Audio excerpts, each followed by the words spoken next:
नमस्कार। सामाजिक विकास र आध्यात्मिक ज्ञान हाम्रो अभियान समाजलाई सकारात्मक बाटोमा डोर्याउन र तपाईको आजको दिनलाई शुभ एवं माधुर्य बनाउन प्रातकालीन उषाको मधुराकसँगै सामुदायिक रेडियो सराङकोट 104.6 मेगाहर्जमा हामी उपस्थित भइसकेका छौं। पोखराको नेउरड स्थित स्टुडियोबाट प्रत्यक्ष र www.sarangkotkhabar.com मार्फत संसारभर सुन्न सकिने बिहान 5:30 बजेको सराङकोट शुभ बिहानी खबरमा प्राविधिक मित्र सागरसँगै समाचार कक्षबाट म कमल पौडेल अथकको हार्दिक स्वागत छ। आज मिति 2080 साल साउन महिनाको 26 गते शुक्रबार, नेपाल सम्मत 1143, तदनुसार सन् 2023 अगस्त 11 तारिक आज दशमी तिथि। अब सुनौ शुभ बिहानी खबरका प्रमुख शीर्षकहरू। चौतर्फी विरोधपछि सिद्धार्थ नगर नगरपालिकाले घटायो एकीकृत सम्पत्ति कर। गण्डकी प्रदेश सभा निर्णयको बन्दी। मिनी संसदमा रस्साकसी। पश्चिम नवलपरासीमा विद्यार्थी र प्रहरी बीच झडप। 7 प्रहरी सहित 11 जना घाइते। कांग्रेस सांसद सुनिल शर्मा नक्कली शैक्षिक प्रमाणपत्रको आरोपमा पक्राउ। नक्कली शैक्षिक प्रमाणपत्र प्रकरणमा थप 4 जना डाक्टर पक्राउ। नयाँ संविधान लागू भएको 8 वर्ष पूरा। 180 कानून बनाउनु पर्ने सरकार र संसद दुवै सुस्त। पोखरामा नहरमा डुबेर एक बालकको मृत्यु। 24 तोला सुन सहित पोखरामा महिला पक्राउ। बागलुङमा 6 नाल अवैध भरुवा बन्दुक फेला। गोर्खामा प्रहरीले बरामद गरेको चम्किलो ढुङ्गा बहुमूल्य क्रिस्टल भएको पुष्टि। नेकपा बहुमत पार्टीको नाममा चन्दा उठाउने 2 जना पक्राउ। मन्त्री र सचिवलाई प्रधानमन्त्रीको चेतावनी। लक्ष्य अनुसार काम नगरे जिम्मेवारी फेरबदल। आफूलाई कारागारबाट मुक्त गर्न पाकिस्तानका पूर्व प्रधानमन्त्री इमरान खानको गुहार। इक्वेडरमा राष्ट्रपतिका उम्मेद्वारको हत्या। देशभर संकटकालको घोषणा। भारतीय प्रधानमन्त्री मोदी विरुद्धको अविश्वास प्रस्ताव अस्वीकृत र आईसीसी क्रिकेट विश्वकपमा 9वटा खेलको मिति हेरफेर। भारत पाकिस्तान बीचको खेल अक्टोबर 14 मा हुने विशेष दिन। अब खबरहरू विस्तारमा। चौतर्फी विरोध भएपछि रूपन्देहीको सिद्धार्थ नगर नगरपालिकाले एकीकृत सम्पत्ति कर घटाएको छ। नगरपालिकाले गत वर्ष भन्दा 700% देखि 1200% सम्म कर वृद्धि गरेर चालू आर्थिक वर्षबाट एकीकृत सम्पत्ति कर लिन शुरू गरेपछि विभिन्न राजनीतिक दल, व्यावसायिक र सामाजिक संघ संगठनले विरोध जनाएका थिए। अस्वाभाविक रूपमा कर बढाएको भन्दै उनीहरू पुरानै दर कायम गर्न माग गर्दै आन्दोलित भएका थिए। चौतर्फी विरोध भएपछि नगरपालिकाले विशेष नगरसभा बोलाएर बढाएको करको दर खारेज गरेको छ। विशेष नगरसभाले गत वर्ष लिँदै आएको करमा 20% मात्रै वृद्धि गर्ने निर्णय गरेको छ। तर नेकपा एमालेका जनप्रतिनिधिहरूले भने 10% मात्रै वृद्धि गर्नुपर्ने अडान राख्दै नगरसभा बहिष्कार गरेका छन्। सबैतिरबाट कर घटाउन सुझाव आएपछि विशेष नगरसभा बोलाएर यसअघि भएको निर्णय सच्याउँदै 20% मात्रै वृद्धि गर्ने निर्णय पारित गरेको मेयर इस्तियाक अहमद खानले बताएका छन्। नेकपा एमालेका जनप्रतिनिधिहरूले भने मेयर खानले जबरजस्ती निर्णय गराएको बैठकमा सहभागी वडा नम्बर 8 का सदस्य प्रकाश पाण्डेले जानकारी दिएका छन्। 21 असारमा बजेट पारित गरेपछि स्थगित भएको गण्डकी प्रदेश सभा बैठक बिहिबारका लागि बोलाइएको थियो। तर सरकार र प्रमुख प्रतिपक्षी बीचको असमझदारीका कारण बैठक सूचना टाँस गरेर 29 साउनसम्मका लागि स्थगित भएको छ। बिहिबार बसेको कार्यव्यवस्था परामर्श समितिको बैठकले कार्यसूची नै तय गर्न सकेन। सरकारले संसदीय समिति गठनको विषय कार्यसूचीमा राख्न चाह्यो भने एमालेले त्यसका लागि आफूहरूले तयारी नगरेको भन्दै प्रदेश सभालाई अर्को बिजनेस दिन भन्यो। तर सरकारले अर्को बिजनेस नदिएका कारण बैठक स्थगित भएको प्रदेश सभा सचिवालयले जनाएको छ।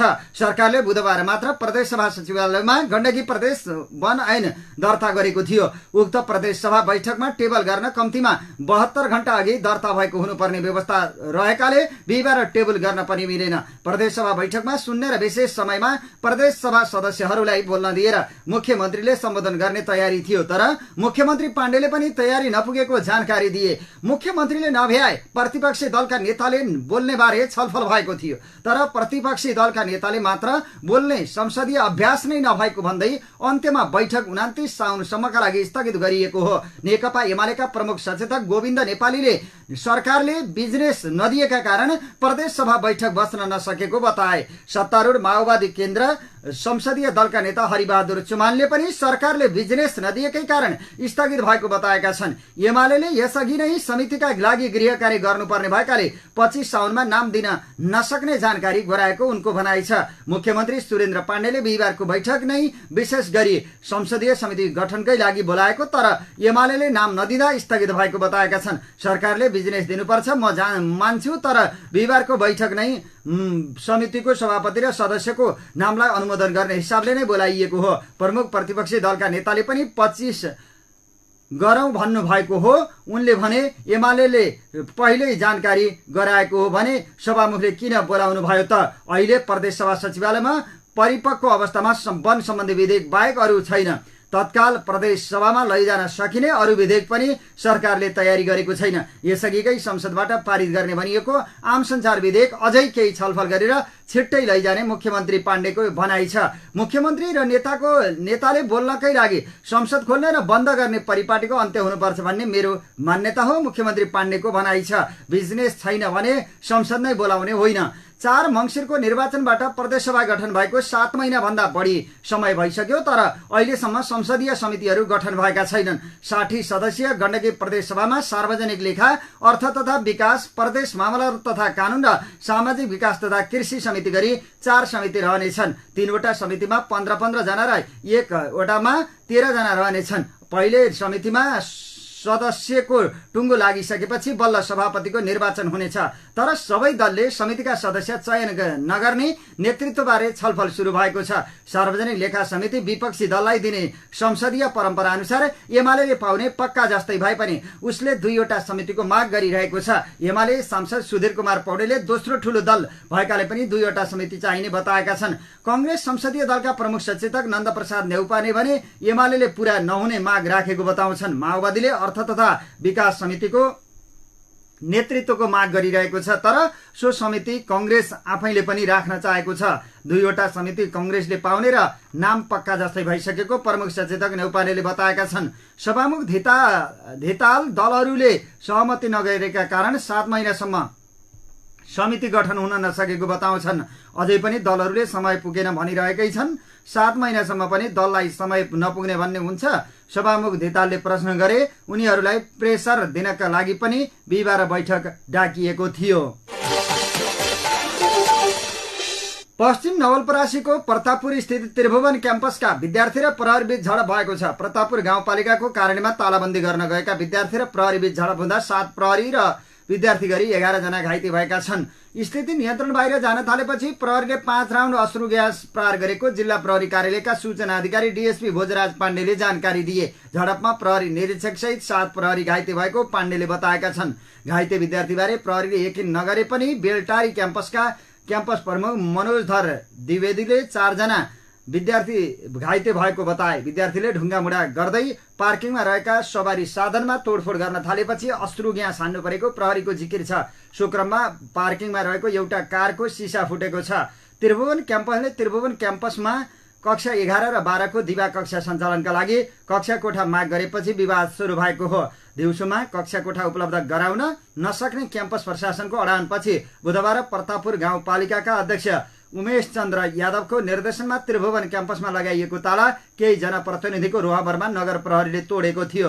बिहिबार त्यसैको विरोधमा त्रिभुवन क्याम्पसमा अध्ययनरत विद्यार्थी गाउँपालिकामा तालाबन्दी गर्न गएपछि प्रहरीसँग झडप भएको थियो। त्रिभुवन माविले नयाँ भवन निर्माणको चरणमा रहेकाले केही समयका लागि दिउँसोमा कक्षा सञ्चालन गर्न दिन क्याम्पससँग आग्रह गरे पनि क्याम्पसले QAA प्राप्तिको प्रक्रियामा रहेको बताउँदै त्रिभुवन विश्वविद्यालयको मापदण्ड अनुरूप कक्षा कोठा उपलब्ध गराउन नसक्ने जवाब दिएपछि विवाद उत्कर्षमा पुगेको हो। त्रिभुवन मावि र त्रिभुवन क्याम्पस प्रतापपुर 9 बेलटारीमा एकै स्थानमा रहेका छन्। नेपाली कांग्रेसका सांसद सुनिल शर्मा पक्राउ परेका छन्। उनलाई मण्डीघाटार निवासबाटै हिजो दिउँसो प्रहरीको केन्द्रीय अनुसन्धान ब्युरो सीआईबीको टोलीले पक्राउ गरेको हो। शर्मालाई नक्कली शैक्षिक प्रमाणपत्रको कसुरमा पक्राउ गरिएको स्रोतले जनाएको छ। उनले प्रवीणता प्रमाणपत्र तह पास गरेको, नक्कली प्रमाणपत्र पेश गरेर त्योभन्दा माथिल्लो तहको अध्ययन गरेको प्रहरीको आरोप छ। शर्माले कांग्रेसका केही नेताहरूलाई फोन गरेर आफू पक्राउ परेको जानकारी दिएको स्रोतले बताएको छ। शर्माले सञ्चालन गरेका मेडिकल कलेजका व्यतिथिबारे धेरै उजुरी परेका छन्। शर्माले त्रिभुवन अन्तर्राष्ट्रिय विमानस्थलबाट 100 किलो सुन तस्करी प्रकरणको छानबिन गर्न उपप्रधान एवं गृहमन्त्री नारायण काजी श्रेष्ठ र अर्थमन्त्री डाक्टर प्रकाश शरण महतको राजीनामा माग गरेका थिए। उनी मोरङ क्षेत्र नम्बर 3 बाट नेपाली कांग्रेसबाट निर्वाचित भएका सांसद हुन्। नक्कली शैक्षिक प्रमाणपत्र प्रकरणमा थप 4 जना डाक्टर पक्राउ परेका छन्। नेपाल प्रहरीको केन्द्रीय अनुसन्धान ब्युरो सीआईबीले पक्राउ पर्नेमा doctor Rambabu Yadav, doctor Ranjit Yadav, doctor Elina Shah र डाक्टर अमित चौधरी रहेको जनाएको छ।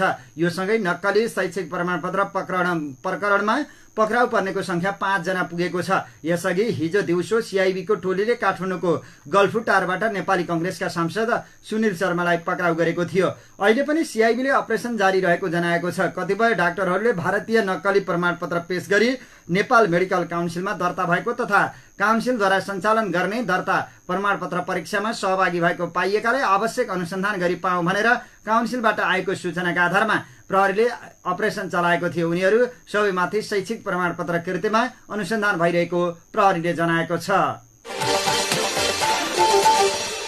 सुन तस्करीको विषयमा गृहमन्त्री र अर्थमन्त्रीको राजीनामा माग गरेका कारण त्यसको प्रतिशोधमा सांसद डाक्टर सुनिल शर्मालाई पक्राउ गरेको दाबी उनको सचिवालयले गरेको छ।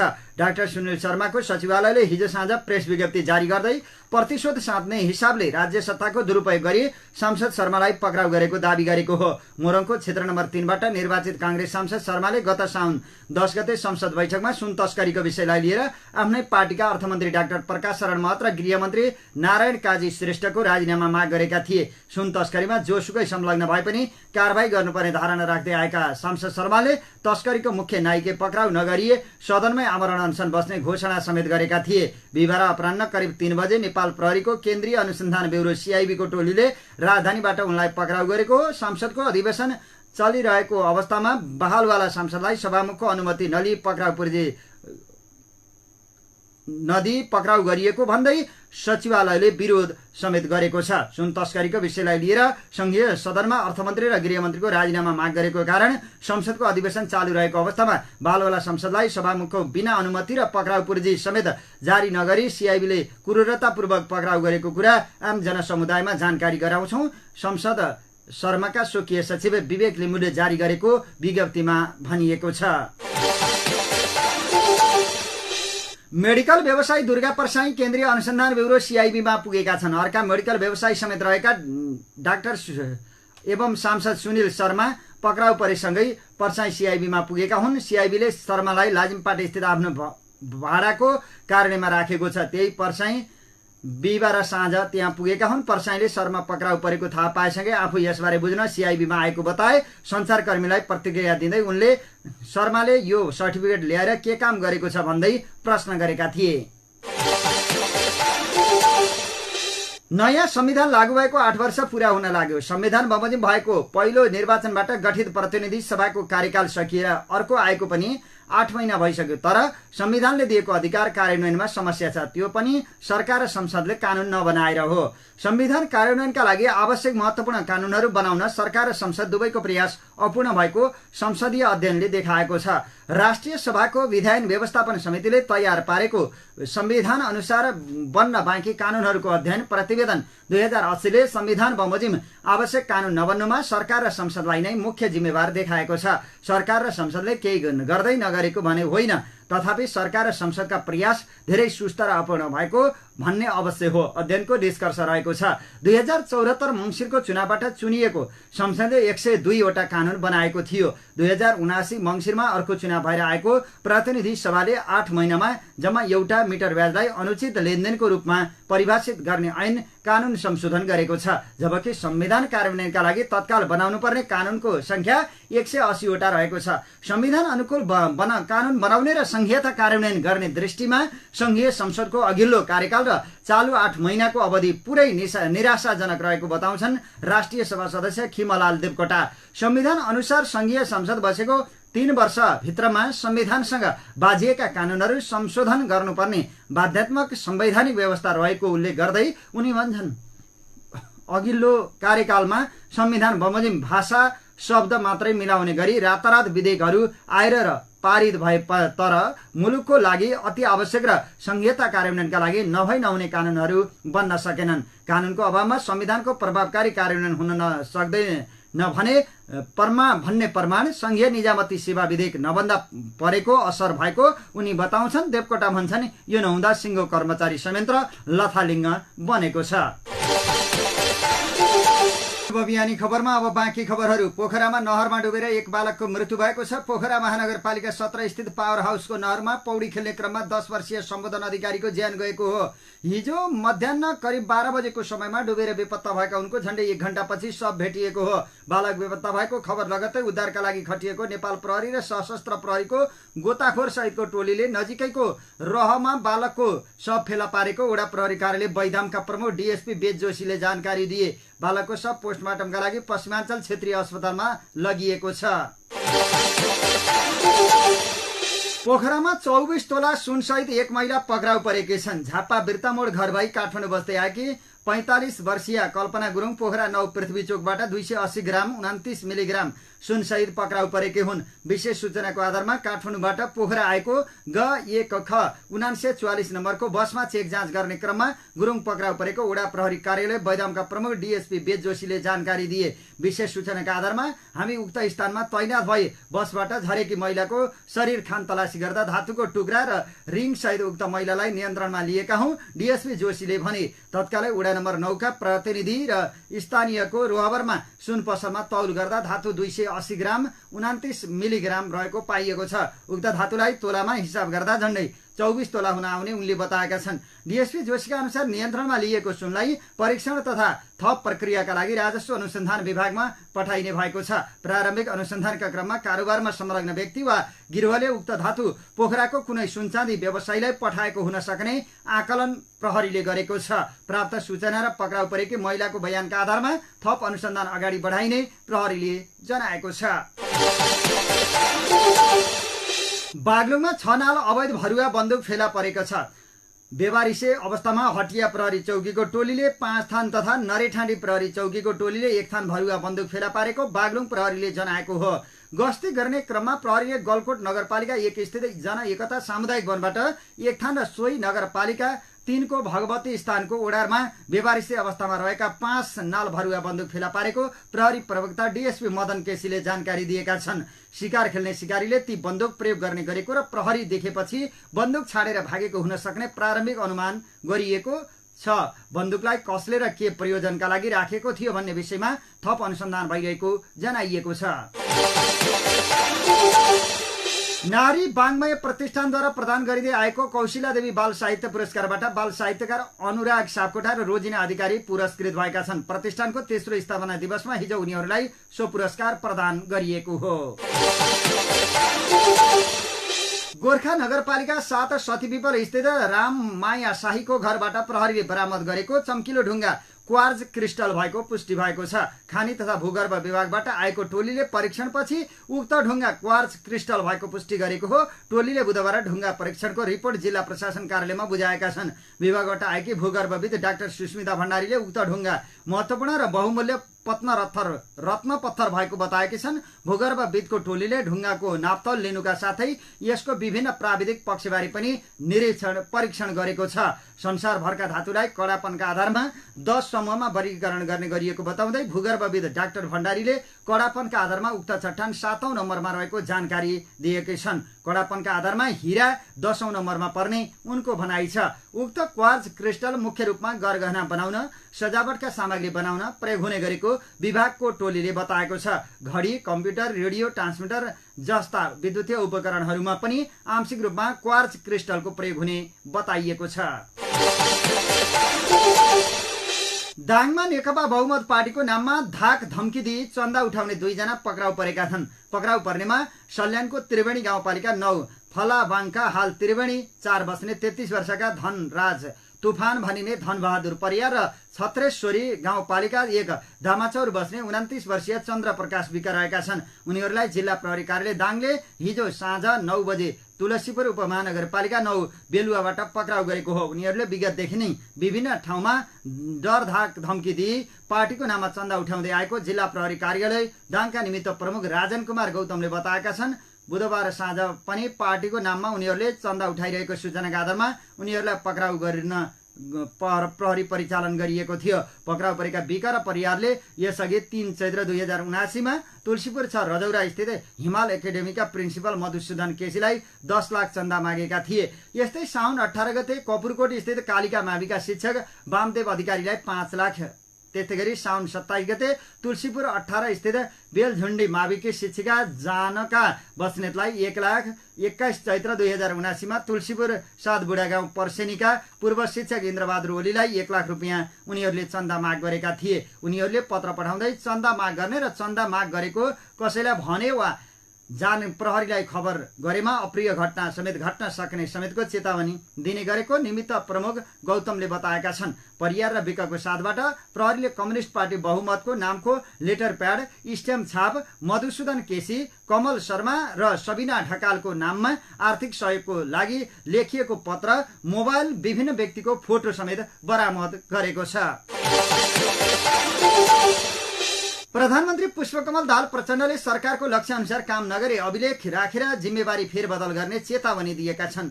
मन्त्री र सचिवहरूलाई निर्देशन दिँदै उनले विगतमा जस्तो यो वा त्यो बहानामा आफूलाई सुम्पिएको कार्य सम्पादन अनुरूपको कार्यमा ढिलाइ गर्ने छुट कसैलाई नभएको उनले बताएका हुन्। प्रधानमन्त्री प्रचण्डले भने कार्ययोजनामा उल्लेख भए अनुसार प्रगति हासिल गर्ने मन्त्री, सचिव, विभागीय तथा यो आयोजना प्रमुखलाई पुरस्कृत गर्ने र लक्ष्य अनुसार प्रगति हासिल नगर्नेलाई सोही अनुसार अभिलेख राखी जिम्मेवारी फेरबदल गर्नेतर्फ सरकारले आवश्यक कदम चाल्नेछ भन्ने कुरामा म सबैको ध्यानकर्षण गर्न चाहन्छु। उनले कार्य सम्पादन मूल्याङ्कनको आधार गुणात्मक प्रगति सहितको मासिक रिपोर्ट कार्डका आधारमा गरिने बताएका छन्। प्रधानमन्त्री प्रचण्डले आयोजना कार्यान्वयनमा नेतृत्वको ठूलो भूमिका रहने उल्लेख गर्दै कार्यान्वयनमा उत्पन्न हुने बाधा अडचन फुकाउने र अन्तर निकाय समन्वयको दायित्व पनि नेतृत्वकै हुने बताए। म सबै मन्त्री, सचिव तथा विभागीय प्रमुखहरू र आयोजना प्रमुखहरूलाई आफू मातहतका आयोजनाहरू निर्दिष्ट तोकिएको समयमै सम्पन्न गर्न र प्रभावकारी कार्यान्वयनमा पूर्ण उत्तरदायित्व वहन गर्दै नतिजा हासिल हुने गरी कार्य सम्पादन गर्न निर्देशन गर्दछु। उनले भने तपाईहरूको स्तरबाट फुकाउन नसकिएका समस्या फुकाउन र समस्याको हल पहिल्याउन म सदैव तयार छु। प्रधानमन्त्री प्रचण्डले टेबुलको शासनमा रमाउने प्रवृत्तिको अन्त्य हुनुपर्ने बताएका छन्। उनले भने पूर्व तयारी बिनाका आयोजनामा रकम विनियोजन गरिहाल्ने निर्णय प्रक्रियामा जोखिम लिन नचाहने, कानुनी झन्झट देखाउने, टेबलको शासन गर्न रमाउने तथा अन्तर समन्वय गर्न नरुचाउने हाम्रो शासकीय प्रवृत्तिमा तत्काल सुधार गर्न जरुरी रहेको छ। यसका लागि म सबैलाई निर्देशन गर्दछु। जग्गा प्राप्ति, वन क्षेत्रको उपयोग तथा वातावरणीय प्रभाव मूल्याङ्कन प्रतिवेदनको यथाशीघ्र स्वीकृति, पर्याप्त स्रोतको व्यवस्था, क्षमतायुक्त जनशक्तिको व्यवस्था समयमै नहुँदा तथा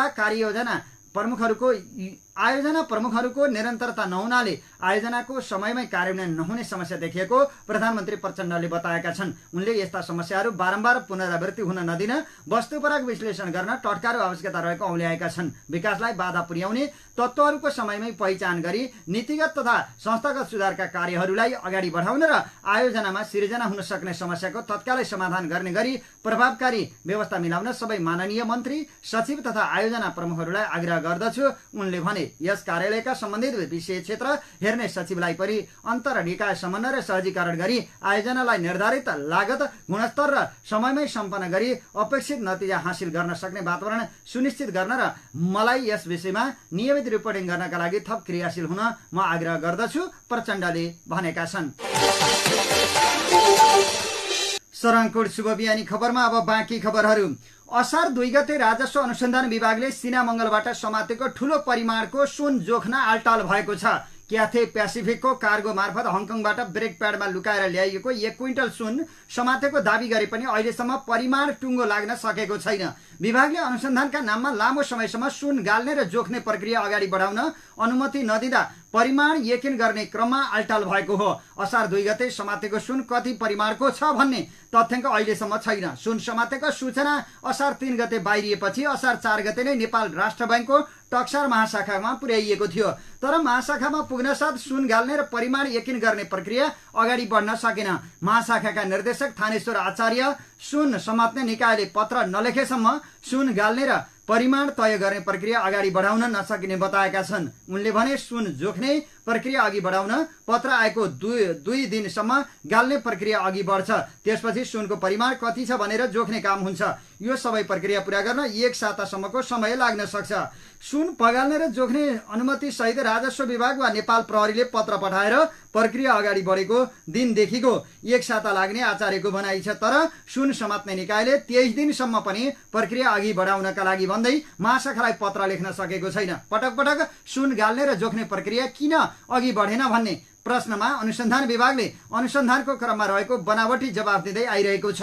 विभागका महानिर्देशक नवराज ढुङ्गानाले सुन तस्करमा संलग्नको अनुसन्धानमा ध्यान केन्द्रित हुँदा पत्र नलेखिएको र केही दिनमै पत्र लेख्ने बताएका छन्। तर यति बेला भने विभागका महानिर्देशक ढुङ्गानाले यो प्रकरणको सम्पूर्ण जिम्मेवारी केन्द्रीय अनुसन्धान विभाग CIB-लाई सुम्पेको बताएका छन्। विभागले यही साउन 21 गते सुन तस्करी प्रकरण संगठित अपराध भएको ठहर गर्दै CIB-लाई सुम्पेको थियो। त्यसक्रममा भेटिएको फाइल, पक्राउ परेका व्यक्ति समेत CIB-लाई बुझाएर विभाग अनुसन्धान प्रक्रियाबाट बाहिर निस्किसकेको छ। सुन गाल्ने प्रक्रिया के भयो भन्ने पछिल्लो प्रश्नमा ढुङ्गानाले भने हामीले यो प्रकरणको अनुसन्धान जिम्मा प्रहरीलाई बुझाइसकेका छौं। अब महाशाखालाई लेख्ने पत्र समेत उतैबाट हो।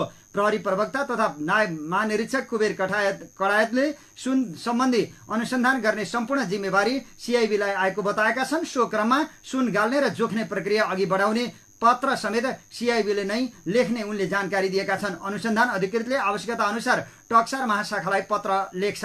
कडायतले भने अनुसन्धानको क्रममा कहिले आवश्यक पर्छ भन्ने आधारमा पत्र लेखिन्छ। सुन समातेको लामो समय बितिसकेको विषयमा उनले भने 18-19 दिनसम्म अनुसन्धानको जिम्मेवारी विभागमै रहेको थियो। हामीसँग आएको जम्मा 4-5 दिन मात्रै भयो। काठमाडौँ महानगरपालिकाका मेयर बालेन्द्र शाह र बुढा नीलकण्ठ नगरपालिकाका मेयर मिठाराम अधिकारी बीच 7 तलेदेखि भैकासम्मको खहरे खोला आसपासमा निर्माण गरिएका भौतिक संरचना भत्काउने कि नभत्काउने भन्ने नाप जाँचपछि मात्रै टुङ्गो लगाउने सहमति भएको छ। त्यसका लागि बिहिबारबाटै सो क्षेत्रमा मालपोत कार्यालय चाभिलका प्रतिनिधि सहित काठमाडौँ महानगरपालिका र बुढा नीलकण्ठ नगरपालिका आम्ने का अमिनले नाप जाँच सुरु गरेका छन्। काठमाडौँ महानगरपालिकाले कुनै सल्लाह नै नगरी सो क्षेत्रमा बिहिबार डोजर सहित पुगेपछि स्थानीय र महानगर प्रहरीबीच झडप नै भएको थियो। खोला आसपासका स्थानीयले आफ्ना भौतिक संरचनामा महानगरले 81 डोजर चलाउन थालेपछि विरोध गरेका थिए। 7 तलेदेखि फैकासम्मको सीमा क्षेत्र आजैबाट नापजाँच सुरु भएको छ। नापजाँचपछि के गर्ने भन्ने निर्णय गर्ने सहमति भएको छ। बुढा नीलकण्ठका मेयर अधिकारीले भने मेयर अधिकारीका अनुसार 1-2 दिनभित्रै नापजाँच सकेर कसरी अगाडि बढ्ने भन्ने टुङ्गो लगाइनेछ। काठमाडौँ महानगरपालिका 10 र बुढा नीलकण्ठ नगरपालिका वडा नम्बर 7 को सीमानामा रहेको 7 तले चोक नजिकैको खोला मिचेर घर बनाएको सेट ब्याग नछोडी खोला मिचेको पाइएकाले महानगर बिहिबार उक्त स्थानका संरचना भत्काउन पुगेको थियो। वर्षेनी डुबान समस्या भोग्दै आएका त्यस क्षेत्रका स्थानीयले महानगरले गरेको काम राम्रो भएको र खहरे खोला मिचेर बनाइएका संरचनाहरू भत्काउनु पर्ने धारणा राखेका छन्। यता बुढा नीलकण्ठ नगरपालिका वडा नम्बर 10 का अध्यक्ष नवराज भट्टराईले बुढा नीलकण्ठ नगरपालिकाका जनप्रतिनिधिलाई के गरिँदैछ भन्ने कुरा थाहा नदिइकनै काठमाडौँ महानगरपालिका दलबल सहित फिल्डमा आएको बताए। उनले चोर बाटोबाट गरिएको निर्णयलाई आत्मसात गर्न नसकिने भन्दै विरोध गरेका थिए। नेपाल वायु सेवा निगमले आँखा रातो हुने पाक्ने रोगबाट सतर्क रहन यात्रुलाई अनुरोध गरेको छ। हिजो एक सूचना जारी गरी निगमले यात्रुहरूलाई सो आग्रह गरेको हो। निगमले कोही यात्रुमा उडान पूर्व आँखा रातो हुने पाक्ने लक्षण देखा परेमा आधिकारिक चिकित्सकीय निकायबाट सो रोग नभएको वा अन्य व्यक्तिलाई नसर्ने सुनिश्चितता गर्ने प्रमाणपत्र पेश गर्न समेत अनुरोध गरेको छ। सूचनामा भनिएको छ यदि कोही यात्रुमा उडान पूर्व आँखा रातो हुने जस्ता लक्षण देखा परेका छन् भने आधिकारिक चिकित्सकीय निकायबाट त्यस्तो लक्षण आँखा रातो हुने रोगको नभएको वा अन्य व्यक्तिलाई नसर्ने सुनिश्चितता प्रमाणपत्र पेश गर्न अनुरोध गरिन्छ। पछिल्ला दिन देशका अधिकांश स्थानमा आँखा रातो हुने पाक्ने रोग फैलिरहेको स्वास्थ्य तथा जनसङ्ख्या मन्त्रालयले जानकारी दिएको छ। शुभ बिहानी खबरमा अब विदेशका खबर। पाकिस्तानका पूर्व प्रधानमन्त्री इमरान खानले आफूलाई कारागारबाट मुक्त गर्न आफ्ना वकिलहरूसँग आग्रह गरेका छन्। आफूलाई भेट्न आएका वकिलहरूलाई नेता खानले यस्तो आग्रह गरेका हुन्। भ्रष्टाचारको आरोपमा 3 वर्षको जेल सजाय पाएका पूर्व अन्तर्राष्ट्रिय क्रिकेट स्टार खानलाई राजधानी इस्लामाबादबाट करिब 60 किलोमिटर पश्चिममा अवस्थित एटक शहरको औपनिवेशिक युगको जेलमा राखिएको छ। ट्रायल कोर्टको 3 वर्ष जेल बस्नुपर्ने निर्णयलाई चुनौती दिँदै नेता खानका वकिलहरूले पुनरावेदन दायर गरेका थिए। गत शनिबार पक्राउ परेका उनलाई उक्त कारागारमा सोही दिन राखिएको हो। उनलाई 5 वर्षको अवधिका लागि राजनीतिक गतिविधिमा भाग लिनबाट पनि प्रतिबन्ध लगाइएको छ। गत वर्षको अप्रिलमा सदनमा विश्वासको मत नपाएपछि प्रधानमन्त्री पदबाट हटेका उनीमाथि 200 भन्दा बढी मुद्दा लगाइएको छ। पदमा रहँदा आफूले प्राप्त गरेका उपहारको वास्तविक घोषणा नगरेकोमा दोषी ठहर्याएर उक्त अदालतले शनिबार नै उनलाई 3 वर्षको जेल सजाय सुनाएको थियो। अहिले पाकिस्तानमा कानुनी शासन छैन। हामी एक अदालतबाट अर्को अदालतमा हतार गरिरहेका छौं। मानवका लागि उपयुक्त नहुने दुःखद अवस्थामा उहाँलाई राखिएको छ। अति थोरै उज्यालो हुने पंखा मात्र भएको साह्रै सानो सी क्लासको जेलमा राखिएको र सुत्न प्रार्थना गर्न एकमात्र गद्दा दिइएको छ। 70 वर्षीय नेता खानलाई विशिष्ट व्यक्तिलाई थुन्ने कारागारमा राख्न माग समेत गरिएको उल्लेख गर्दै युसुफ जाईले सञ्चारकर्मीहरूलाई बताएका छन्। झिंगा र किराले विपद पारेको काल कोठरीमा नेता खानलाई कोचेको वकिलहरूको भनाइ छ। यस्तो वातावरणमा बसेका उनले दासत्व नस्वीकार्ने प्रण पनि गरिरहेका छन्। यद्यपि उनले सजाय भोग्ने तर घुँडा नटेक्ने बताएका छन्। प्रतिकूल परिस्थितिका बावजुद नेता खान हतोत्साहित नभएको वकिलहरूले जनाएका छन्। राष्ट्रपति पदका उम्मेद्वार फर्नान्डो भिल्वा भिसेन्सियोको गोली हानी हत्या भएपछि इक्वेडरका राष्ट्रपति गुइलेर्मो लासोले हिजो देशभर 60 दिनका लागि संकटकाल घोषणा गरेका छन्। राष्ट्रको सशस्त्र बललाई नागरिकको सुरक्षा, देशको शान्ति र अगस्त 20 को स्वतन्त्र र लोकतान्त्रिक निर्वाचनको ग्यारेन्टी गर्न देशभर परिचालन गरिएको छ। राष्ट्रपति लासोले युट्युबमा प्रसारण गरेको सम्बोधनमा भनेका छन्। 10 दिनपछि हुन लागेको राष्ट्रपतीय निर्वाचनमा भ्रष्टाचार र आपराधिक गिरोह विरुद्ध अभियान चलाउँदै आएका पूर्व पत्रकार बिल्ला भिसेन्सियोको हिजो केटोमा भएको चुनावी र्यालीमा गोली हानी हत्या गरिएको हो। बंगलादेशमा भीषण वर्षापछि भएका विपदजन्य घटनाबाट प्रभावितहरूको उद्धारका लागि सैनिकहरू परिचालन गरिएको छ। बंगलादेशको राजधानी ढाकाबाट करिब 240 किलोमिटर दक्षिण पूर्वमा रहेको देशको चट्टोग्राम क्षेत्रमा भीषण वर्षापछि प्रभावित क्षेत्रमा उद्धार तथा राहतका लागि सैनिकहरू परिचालन गरिएको हो। चट्टोग्रामको कोक्स बजार जिल्लामा सोमबार यता भएको वर्षापछिका विपदका कारण 6 जनाको ज्यान गइसकेको जनाइएको छ। उक्त क्षेत्र अहिले पहाडको भिरालोमा बसोबास गरिरहेका करिब 10 लाख रोहिंग्या शरणार्थीहरूको घर हो। बंगलादेशका शरणार्थी राहत र स्वदेश फिर्ता कमिशनर आरसी मोहम्मद मिजानुर रहमानले भने सोमबारदेखिको भारी वर्षाका कारण 2वटा छुट्टा छुट्टै पहिरोमा परि 4 रोहिंग्याको मृत्यु भएको छ र 2 जना घाइते भएका छन्। कक्स बजार जिल्लाको दुर्गम पहाडी क्षेत्रमा पहिरोले घरको पर्खाल भत्किँदा 2 बालबालिकाको पनि मृत्यु भएको बताइएको छ। बाढी प्रभावित क्षेत्रमा आपतकालीन राहत र चिकित्सा सहायता सहितको उद्धार कार्य जारी रहेको रक्षा मन्त्रालय अन्तर्गतको अन्तरसेवा जनसम्पर्कले जनाएको छ। वर्षाका कारण बढी आश्रय स्थलहरू पूर्ण वा आंशिक रूपमा क्षतिग्रस्त भएका छन् भने बंगलादेशको बन्दरगाह शहर चट्टोग्रामलाई पनि क्षति पुर्याएको छ। तराईका क्षेत्रहरू डुबानमा परेका छन् र सडक यातायात अवरुद्ध भएको छ। देशको प्रमुख बन्दरगाह शहर चट्टोग्रामका केही भागमा सडक लेन र बाइलेन घुँडा मुनिसम्म पानी जम्मा भएकाले चट्टोग्रामका तल्लो क्षेत्रका बासिन्दाले दिनदेखि जलमग्नताको सामना गरिरहेका छन् जसले यात्रुहरूलाई ठूलो शास्ति खेप्नु परेको बताइएको छ। भारतीय प्रधानमन्त्री नरेन्द्र मोदी विरुद्ध तल्लो सदन लोकसभामा दर्ता भएको अविश्वासको प्रस्ताव अस्वीकृत भएको छ। लोकसभाका अध्यक्ष ओम बिरलाले हिजो सदनका काम कारबाही समाप्त हुनुअघि केन्द्र सरकार विरुद्ध विपक्षी दलहरूले दर्ता गरेको अविश्वास प्रस्ताव अस्वीकृत भएको घोषणा गरेको बीबीसी हिन्दीले जनाएको छ। यसअघि अविश्वास प्रस्तावलाई लिएर लोकसभामा 3 दिनसम्म सत्तापक्ष र विपक्षका सांसदहरूले आफ्नो विचार राखेका थिए। प्रधानमन्त्री मोदीले जवाब दिएपछि लोकसभाका अध्यक्षले अविश्वास प्रस्तावमाथि ध्वनि मतका आधारमा प्रस्ताव अस्वीकृत भएको घोषणा गरेका हुन्। हिजोको बैठकमा मोदीले आफू विरुद्ध अविश्वासको प्रस्ताव ल्याउने विपक्षी दलहरूको चर्को आलोचना गर्दै मणिपुर राज्यमा शान्ति कायम गराएर छाडिने बताएका छन्। उनले महिलाहरूमाथि अक्षम्य अपराध भएको भन्दै दोषीलाई कडाभन्दा कडा सजाय दिलाउन केन्द्र र राज्य सरकार मिलेर काम गरिरहेको बताएका छन्। जवाफकै क्रममा मोदीले विपक्षी दलले आफ्नो सरकार विरुद्ध अविश्वासको प्रस्ताव ल्याउनु भगवानको आशीर्वाद भएको बताउँदै सन् 2024 को लोकसभा चुनावमा विगतका सबै रेकर्ड तोडेर एनडीए र भाजपाले भव्य विजय हासिल गर्ने दावी गरेका हुन्। मणिपुर राज्यमा भएको हिंसामा सरकारले अभिभावकीय भूमिका खेल्न नसकेको र देशमा निरङ्कुशता हावी भएको भन्दै विपक्षीले मोदी विरुद्ध अविश्वास प्रस्ताव दर्ता गराएका थिए। यसअघि सन् 2018 मा पनि नरेन्द्र मोदी सरकारको विरुद्ध विपक्षीले अविश्वास प्रस्ताव ल्याएको थियो। सदनमा 11 घण्टा लामो छलफलपछि अन्ततः मोदी सरकारले सदनमा आफ्नो बहुमत पुर्याएको थियो।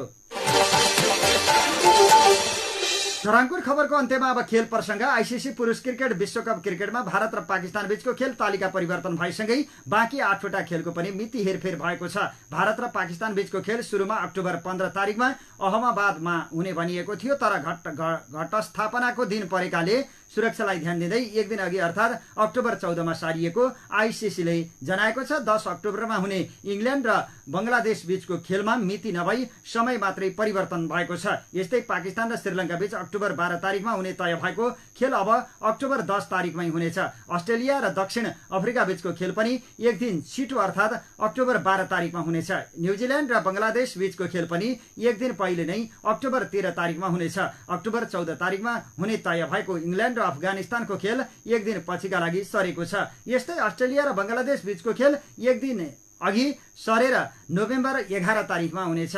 इंग्ल्यान्ड र पाकिस्तानले नोभेम्बर 11 र भारत र नेदरल्यान्ड्सले नोभेम्बर 12 तारिकमा खेल खेल्नेछन्। विश्वकप क्रिकेट आउँदो अक्टोबर 5 तारिकदेखि नोभेम्बर 19 तारिकसम्म भारतमा हुँदैछ। विश्वकपका खेल भारतका 10 वटा शहरमा हुनेछ।